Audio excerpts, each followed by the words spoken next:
Kur të takoni Uvejsin, qoni selam nga unë. Kur të dëgjoni për Uvejsin, kërkoni që të falet dhe të lutet për ju.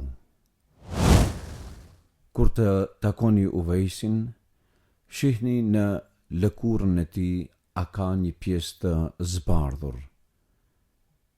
Konfirmoni që ai është nga të mirët. Të dashur miq dhe ju dashamirë kudo që gjendeni. Sot ndoshta du të kap një perspektivë tjetër të informatave dhe ligjëratave tona. E Allahu në Kur'an i ka potencuar duke thënë: Nahnu naqussu alejke ahsan al-qasas. Ne po të japim ty tregimet më të bukura. Në bazë të këtyre tregimeve më të bukura, të cilat janë të përshkruara në Kur'an, po edhe në hadithet pejgamberit të Allahut, ne do të mundohemi inshallah në disa seriale të ju përcjellim disa tregime që nuk i keni dëgjuar, ose nëse i keni dëgjuar, atëherë po ju përsërisim nga një kënd vështrim tjetër. Jeni me siguri dakord me mua kur u bëj me dije që Allahu Gjellëshanuhu ka përmendur në Kur'an jo vetëm profet, por edhe disa njerëz të cilët nuk ishin të kategorisë profetëve, por u shënuan në Kur'an. Për shembull, e përmend në kohën e Musaut a.s. e erdh një njeri nga larg dhe këshilloi robin ton Musaun që të largohet për atij vendit. Apo në surët Yasin, dhe erdhi një njeri nga vendbanimet e largta dhe i këshilloi të gjithë njerëzit që të kenë kujdes ndaj profetëve. Me siguri keni dëgjuar edhe për rastin në kohën e Musaut a.s. që thot Allahu në Kur'an, dhe nga ata që ishin për rreth Firaunit ishte një njeri po ashtu i cili e mbulonte, e fshehte besimin e tij dhe e pyeti Firaunin: po do vallë ndoshta të mbytysh një njeri, të vrasësh një njeri i cili nuk ka bërë dëm përveç që ka thënë Zoti im është Allahu? Pra këta njerëz përmenden në Kur'an dhe janë të paraqitur në Kur'an në forma të lloj-llojshme. E pejgamberi Allahut sallallahu alaihi wasallam potencon diçka ende më interesante, duke thënë që gjenerata më e mirë në fen time është gjenerata ime, ajo e cila poson dhe ajo e cila poson. Një ditë prej ditëve doli pejgamberi Allahut sallallahu alaihi wasallam te sahabët e tij, te shokët e tij në xhami, dhe sikur që ishte zakon t'ju jepte myshde, informata, syhariqe, po pse jo, edhe pjesë të reja të Kur'anit të cilat po zbritshin ditë e natë. Këtë ditë i grumbulloi sahabët dhe ju thot: O sahabe të mia, o shok të mi, është nis një karavan prej Jemeni, të cilët duan të më vizitojnë mua, dhe në mesin e tyre është nis një djalosh i quajtur Uvejs. Nga Karani është i biri Amirit. Mirëpo, me daljen e tij nga shtëpia, nana e tij e ktheu sërish, duke i thënë: O Uvejs, unë jam e verbër dhe jam e plak dhe nuk po lëviz dot nga vendi, po më le mua të vetmuar? I tha: Oj nana ime, është një rast i bukur për mua të shkoj të vizitoj të dashurin e Zotit Muhammedin a.s. dhe të bëhem një sahabi, të bëhem të shkruhem si një sahabi, të shkruhem një njeri i madh. Nana e tij tha jo, unë nuk të jap izën, nuk të jap leje të shkosh e të më lash mua në këtë gjendje. Ktheu sërish Uvejsi dhe vazhdoi të trajtoi nanën e tij. Pejgamberi Allahut ju tha sahabëve: kur do të vi ky në Medine, pra ky Uvejs, shkoni dhe kërkoni prej tij që të falet dhe të lutet për ju, se Zoti e pranon duan e tij. Dhe bëni selam prej mua. Dhe thuaj Muhamedi a.s. të ka bërë selam. Dhe të thot lutu për ummetin tim. Dhe nëse mundeni, o sahabët mi, kërkoni prej tij që të lutet edhe për ju, do t'ua kisha propozuar. U habitën njerëzit. E tha, që bën ja Rasulullah, ki njeri ka që mirë? I tha se për hir të nanës së tij ka qëndruar në Yemen dhe shpirti është djegt që të më shoh, për urdhri nanës tij ka qenë për të edhe më i madh. E më erdhi Gjibrili dhe më tha, ja Rasulullah, duat e tij janë të hapura për në qiell. Zoti dëgjon duat e tij. Dhe unë po shprehi këtë edhe juve. E pyetën, e kush do të atakojë atë ja Rasulullah? Ti do të jesh në Medinë kur do të vijaj në Medinë? Tha jo. E pyeti Ebu Bekri, e unë do të jem ja Rasulullah? Tha jo. I tha, o Omer, o Ali, ju të dy do të atakoni. Vdiq i dashur i Allahut, erdh në postin e kalifit Ebu Bekr as-Siddiq radiallahu anhu. 2 vjet e 4 muaj e disa ditë. Vdiq Ebu Bekri edhe në post erdhi Omeri radiallahu anhu.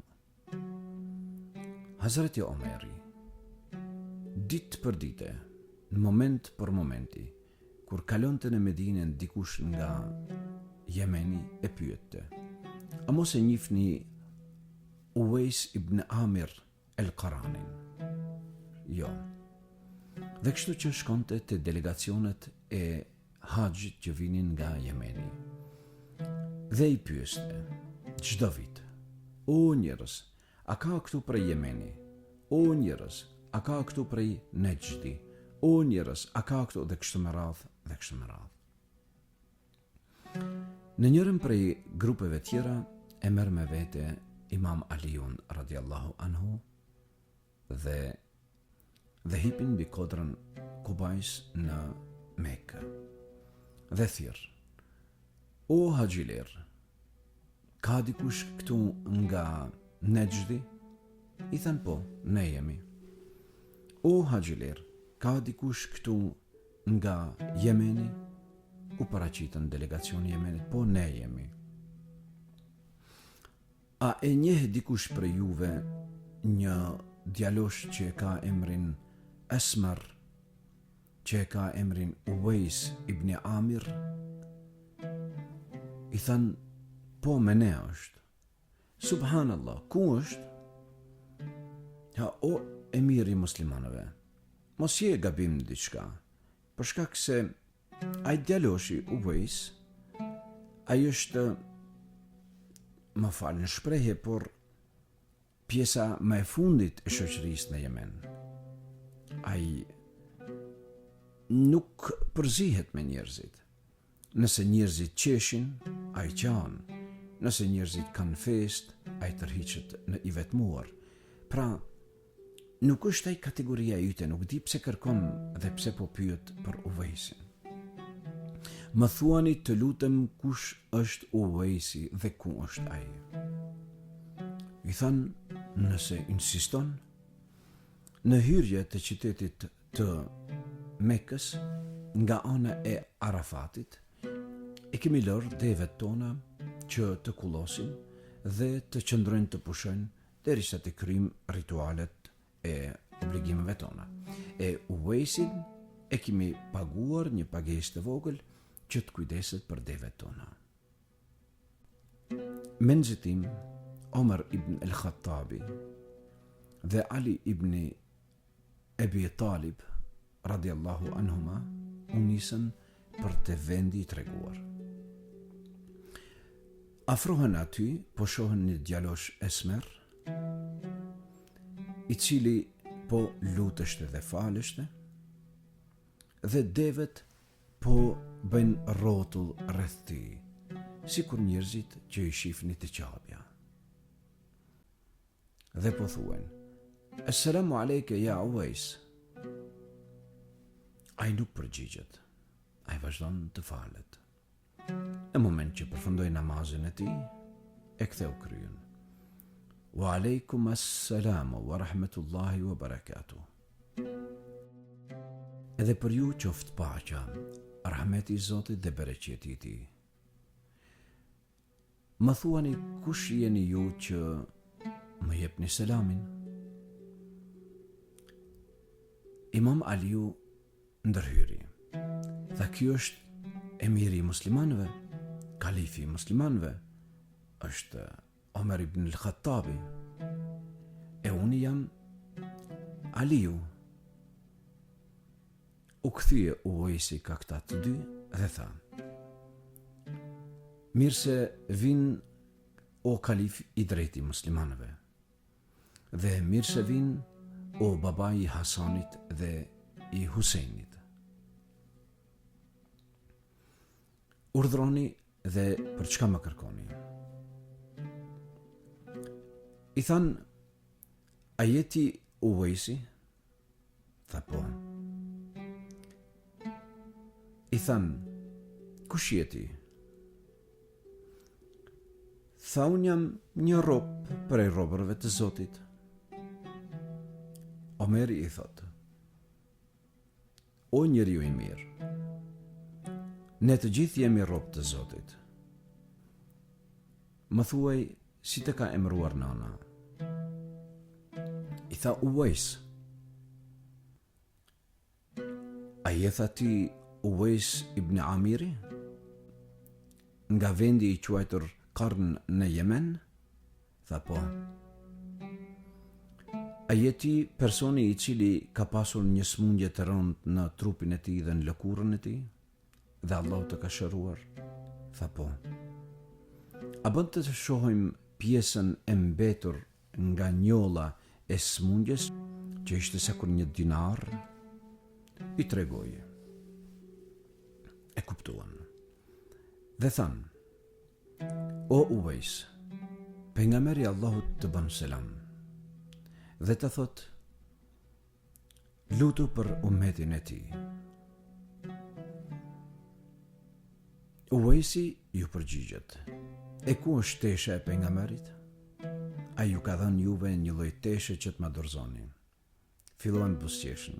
Than, "Po, kjo është një lloj teshe e mbetur nga pejgamberi Allahut që e ka lënë enkas për ty." Atëherë tha, e mori atë, e shtrënjeu për tokë dhe u fal mbi të, dhe e lëshoi fytyrën e tij mbi tokë dhe bëni namaz në të. Dhe ngriti duar duke thënë: "O Allah, shpëtoje ummetin e Muhammedit alayhi salatu wassalam." Kalifi Omar ibn al-Khattabi i tha: "O Uwais, të lutem që të lutesh edhe për mua." Tha: "O Omar, unë këtë lutje për ummetin e Rasulullahi sallallahu alaihi wasallam e bëj në çdo namaz. E nëse don që lutja ime të kaplon edhe ty, fale namazin dhe beso se lutjet e mia i kanë çdo namaz edhe për ty." E tash tha: "Largoheni, ju lutem, nga se më merrni kohën dhe më ndani nga i dashuri im." Subhanallah, një tabi'i që nuk ishte sahabi pejgamberit, se nuk e kam britur pejgamberin të gjallë, ju thot dy sahabëve të mëdhej, tashmë më pengoni shumë në kohën për lutjet e mia ndaj Zotit tim. Dhe filloi të largohet nga vendi. Omeri e pyet: "O Uwais, për ka jam synë?" Tha: "Po shkoj në Kufa të Irakut. Atje do të kaloj pjesën e mbetur të jetës time pas vdekjes së nënës time." Omeri tha: "Më jep leje që t'i shkruaj guvernatorit të Kufës, pra të dërguarit tim atje, që të ketë kujdes për ti?" Tha: Jo, asesi. Unë dëshiroj të jetoj në vetmi me Zotin tim." U largua Uwaisi dhe u mahnitën të dy sahabët të cilët ishin të përgëzuar për në xhennet. Atje, si duket, njëri prej evlijave të vendit, që quheshte Haram ibn el-Hajjani, ju afrua në një vend të cilën rastësisht takon një njeri që po merr abdes me ujë të lumit që po rridh. Në procedurën e abdesit, si duket, ju shplua paksa njëra anë e shpatullës, nga të cilën e vërrejti pjesën e zbardhuar të lëkurës nga smundja që kishte më herët, që ishte në madhësinë e 1 dinarit. Dhe tha: "Assalamu alaikum wa rahmetullahi wa barakatuhu, për njeriun e dashur të Zotit nga vendi dhe fisi Qaran i Jemenit.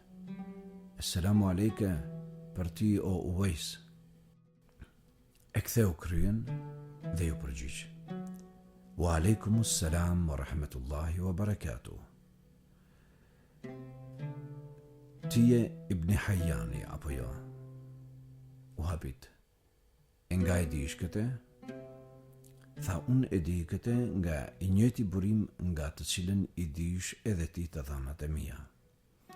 Por as ti e as unë nuk kemi dëshirë që të publikohemi dhe të paraqitemi për postet të cilat i kemi në këtë dynja.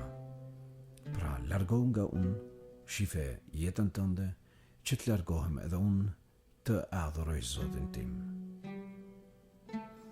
U largua dhe thuhet që ka përfunduar jetën e tij në vend të panjohur, sikur që është zakont për njerëzit e mëdhej që në trup ishin vetëm kocka dhe lëkur.